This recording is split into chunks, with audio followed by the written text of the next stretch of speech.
এই বক্সে রয়েছে 5,000 টাকা, আর এটা তালাবন্ধি। এই তালার চাবি চট্টগ্রাম সিটির মোড়ের যে কোনো একটি গোল চত্বরে। এই চাবি খুঁজে বের করতে হবে আর এই বক্সটা খুলতে হবে, তাহলে এই 5,000 টাকা তার হবে, কথা সোজা। তবে এই চ্যালেঞ্জটা দিব আমি র্যান্ডম একজন পাবলিককে। কে এই চ্যালেঞ্জটা নিতে চায়? আর ভাইয়া, আপনি কি আমার সাথে একটা চ্যালেঞ্জ নিতে চান? না রে ভাই, আমি চ্যালেঞ্জ নিতে পারবো না। Okay fine. ভাইয়া, আপনি কি আমার সাথে একটা চ্যালেঞ্জ নিতে চান? আমি তো সবসময় চ্যালেঞ্জ নিতে ভালোবাসি, ইনশাল্লাহ আমি নিলাম চ্যালেঞ্জ আপনার। তাই নাকি? এই বক্সটা তালাবন্ধি। এই তালার চাবি আমি রেখেছি চট্টগ্রামের যে কোনো একটা মোড়ের গোল চত্বরে। জি।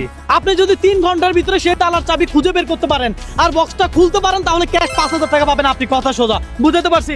জি, আপনি কি রাজি আছেন? আমি রাজি আছি। 3 ঘন্টা লাগবে না। কি ভাইয়া নাকি 3 ঘন্টার আগেই বের করতে পারবে? আপনার কি মনে হয়? আর আপনি এই মুহূর্তে কোন জেলা থেকে আমার এই ভিডিওটা দেখছেন একটু কমেন্ট করে জানাবেন। পাশাপাশি দেখতে থাকেন ভাইয়া কি 3 ঘন্টার ভিতরে এই বক্সের তালার চাবি খুঁজে বের করতে পারে কিনা। তাহলে ভাইয়া আপনার সময় শুরু হচ্ছে এখন থেকে। চল ঠিক আছে। আমার বাইক নিয়ে আমরা ভাইয়াকে